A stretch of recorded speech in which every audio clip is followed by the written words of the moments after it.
Yeah!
Well, welcome to Thursday, everyone.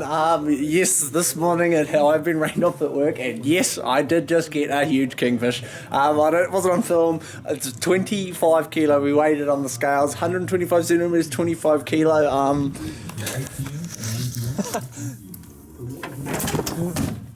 There it is. It is a whopper. Here's the width of my ewe. That is definitely my biggest fish to date. Just out by myself, absolute shit fight. I'll go over that with you shortly. I want to get it filleted. Just stoked. Well, there it is. Usually we put it on, they fit in that bin, which as you can see, it just dwarfs it. I'm going to fill this up. There's quite a lot of meat there. You can see, obviously, if you don't like blood, you probably want to look away. He's still twitching because he's only been dead like half an hour. I'll get into it. Check that out. There you go. That's what he's just been eating. That is fresh. There was actually quite a lot of sprats and things hanging around, so he's got a bit of gunk on him. I don't think he's just been eaten, but definitely probably today or late yesterday he's been eating that. What will happen now, I mean, usually we gut him in the water, saves a lot of the mess, saves a lot of the shit now, but because I wanted to weigh him, I'm going to take the guts out, and what we do is we do everything. We don't just keep the fillets over there. I'll prep this head, the spine, the wings, all that for smoking, and they'll get frozen. I don't actually smoke now because I don't really want to, don't have the means, don't have enough fish unless I also smoke the whole thing. Prep all that up, and that's basically 95% of the fish goes to use then. For example, a lot of the time that part's thrown away and that's all solid meat. That's going to go to the smoker. That's another part. A lot of the time these are thrown out, but we'll salt that up, prep it for the smoker, and she all gets eaten, except the bones, obviously. Same with the head. This will get a little clean out, and we smoke all that up as well, because there's a ton of meat through here and a ton of meat around the cheeks and eyes. Right, almost done here. That's the throw out pile. That's all the guts and the shit. That's the smoke pile, so I'm just going to prep that up now and get her all put away. But it's taken a bloody long time. I haven't actually done a fish this big before, so yeah.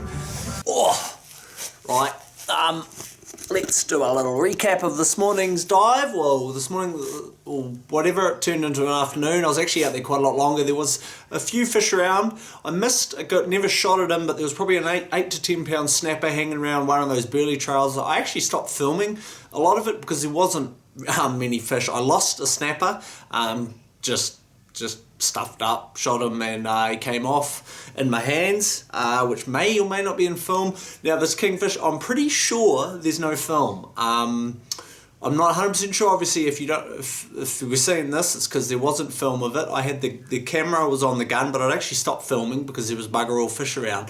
I was sitting on the top of a ledge, and he came through from my right. Saw him, thought, shit, that's big. Bigger than anything we've seen. I haven't even seen a kingfish in probably 6 weeks or something. So shot him. Wasn't 100% sure on the shot when I shot him, and I was like, oh shit, like what's going to happen here? Started to pull because I knew he was huge. We probably average around here about 8-9 kilo for a kingfish. This one was 25. So shot him, and he was just off, gone, and very ledgy ground, not ideal for fighting a kingfish at all. So basically just went with him, grabbed onto the rope, and sort of went for a skid. He swam around past a ledge. The gun hit the side of the rock. We're probably talking 2 meters, 3 meters underwater. Knocked the GoPro off, so I was obviously going with him, so I swam down, grabbed the GoPro because I don't want to lose that. Then he ducked around another couple ledges up and over something, and basically came in, went up and over a ledge, and then back under it, and basically just wrapped the whole rope in just in the reef, and which probably helped me land the fish. I actually had to do a couple dives to work out where he'd gone because I was just following the rope, and he'd gone right down and around and like under a big ledge with probably only that, like a few feet of clearance off the bottom, and then just tangled himself straight up, like ran out of rope basically. And I found him and got my mitts on him. He was probably only 4 or 5 feet underwater when I found him, so I grabbed him by the tail.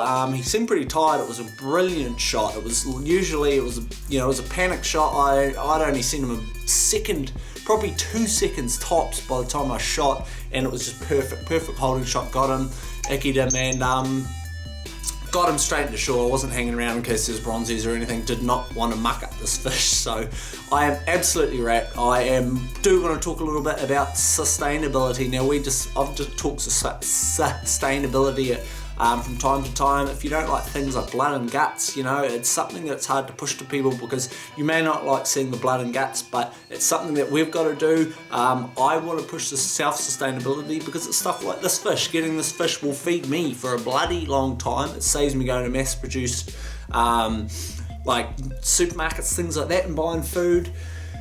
All that, you've seen all the waste is minimal.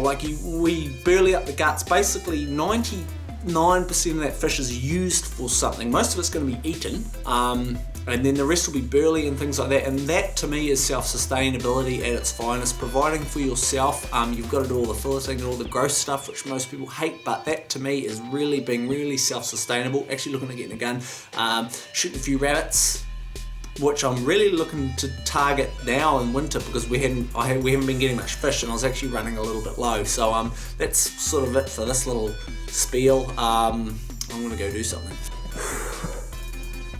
I think we may have some tidal pools forming. I'm down up northern end of Omaha, down there. So looks like it, which is something I should be keeping a very big eye on over the next little while. I'm pretty knackered from today. That was very sort of unexpected, I kind of only vlogged today really because I may not Saturday, but it sort of looks like I will now. I'm knackered really. It's a good underwater tussle today, and it's sort of pretty unplanned. I don't really know what to say, to be honest. I'm stuffed, so that's it for the day. Awesome day, my best fish to date. I'm Sam Price. I will see you at the beach.